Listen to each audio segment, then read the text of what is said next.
Welcome back, ladies and gentlemen, to the 19th hole. You already know what we're doing. We're breaking down golf. We're checking everything out. So let's waste no time. Let me roll that intro.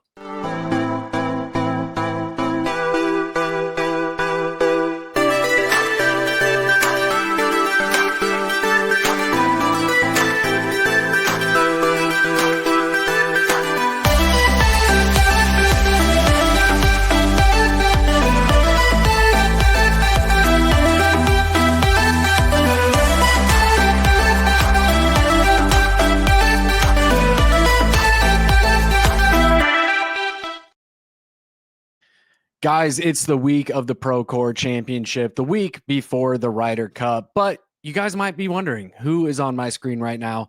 My name's Jake Parry. I'll be taking over as the host of the 19th hole moving forward here. So you're going to see my face a lot more frequently. I guested on the show quite a bit with Bo and Connor back in the day, and you're going to see me running things now a lot more frequently. But before we get started, you already know what you got to do. Make sure you like the video if you like the video. Subscribe, help us keep climbing up everything here. And guys, we get to talk about the Procore. We get the news of what's going on this week. We have everything going on this week. It's the Procore. We're back in golf. We have PGA golf again. But guys, I'm not going to make you guys waste any time. Let's head on over to the Caddie notes.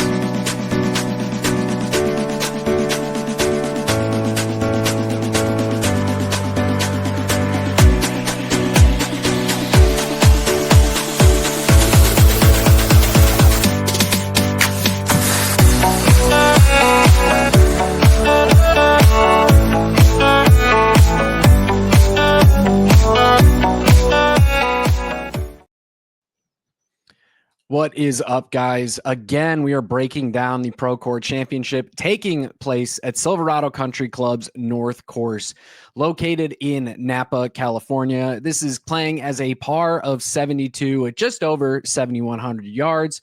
We have mixed grass green or fairways. We have creeping bent grass with POA greens, and this course, it's not brand new, but it's still fairly new to the PGA Tour.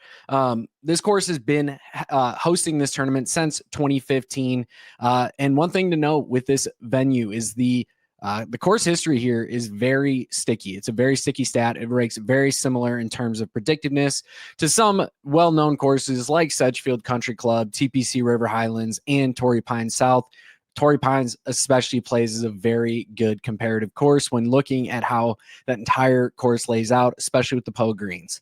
This is an approach-heavy course, shots gained off the tee falling far down the board in importance. We have bunkers surrounding nearly every green, water coming into play way more than most are going to be comfortable with.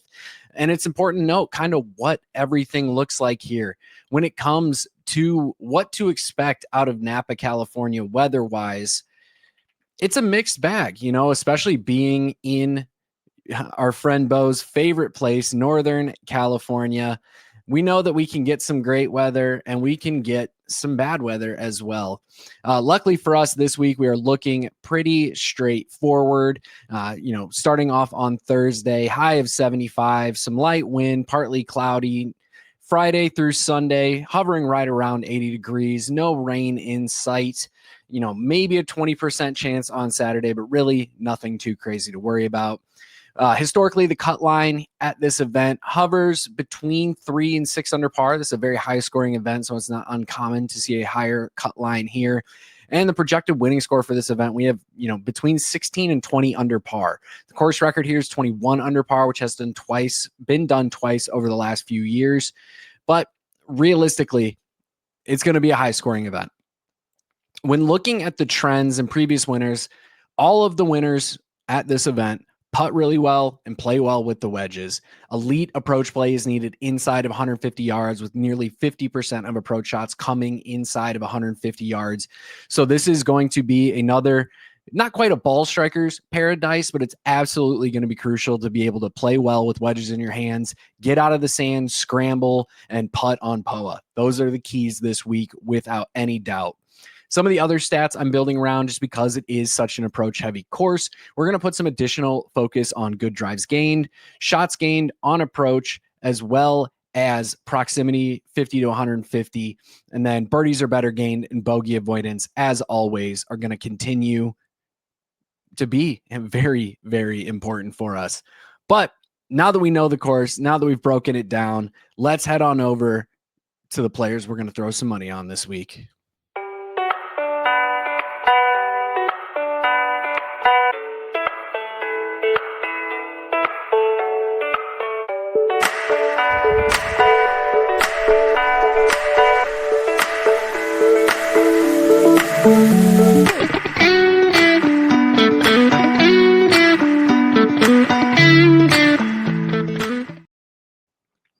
Starting off with our favorites this week, we have two favorites of mine specifically.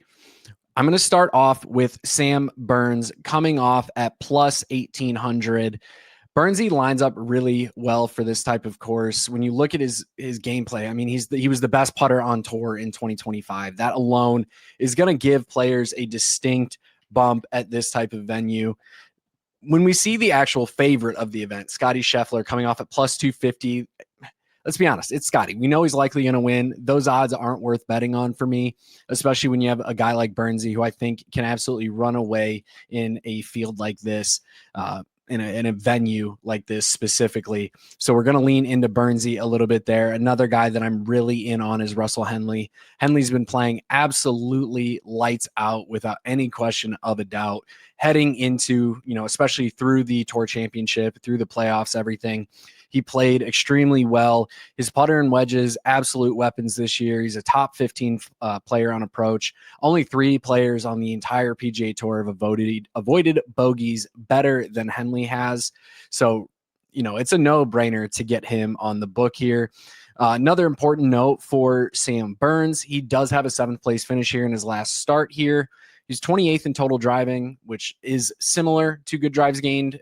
It's a combination of accuracy and distance. So Burnsy should be able to put himself in good spots. Henley should be a weapon around the greens. Both of these guys make really fun plays all in. Next up in the mid-range, we're going to start off with Akshay Bhatia. Akshay, what more is there to say about this man? We absolutely love Akshay Bhatia over here. Big fan of his game, big fan of what he is capable of. He took some major steps forward with the putter this year, finished 33rd on tour in strokes gained putting, was an absolute lethal ball striker, finished 11th in shots gained on approach. When it comes to the scoring side of things, he's one of the best par 3 and par 4 birdie or better leaders in the entire sport. He also is 12th on the PGA Tour in birdie or better percentage. Doesn't necessarily avoid bogeys. I don't think he'd tell you he doesn't avoid enough bogeys, but realistically, the upside that he has, when you look at the overall combination of game that he has, ability to save himself from the sand if he is to miss those greens, even though that has been his strength this year, all around, he's in a really good spot to succeed. A guy who's a little bit more of an outlier here, I'm also in on Max Homa at plus 4,500. Homa has been terrible in 2025. We all know that. No point in beating that dead horse. However, he did have a really good bounce back performance at the John Deere with the tied for 5th finish. And I'm leaning just more heavily into course history here. Homa's won this event twice in the past. That can't be ignored when a field like this, especially at these odds. His irons have really started to come back around. He just needs to figure out the driver a little bit and get the wedges and putter back in line. And then Homa can be right back to being the guy he was just a few years ago. Last up, looking at the long shots here, starting off with Keith Mitchell coming off the board at 70 to 1. Keith Mitchell is he's a boring golfer. I don't think that's much of a surprise for anybody to hear me say that. But when it comes to what he is capable of, we know he can put in some good performances on approach. On the, around the greens hasn't been his strength this year. Approach has been solid. Off the tee, he's been solid. But realistically, when you look at what he is capable of, he's the type of guy who is kind of due for some good performances. He's a very streaky player, did have a streak from March to May this year where he didn't finish outside the top 18 into an event, and then has kind of fallen downhill ever since then. However, he came in 12th here last year.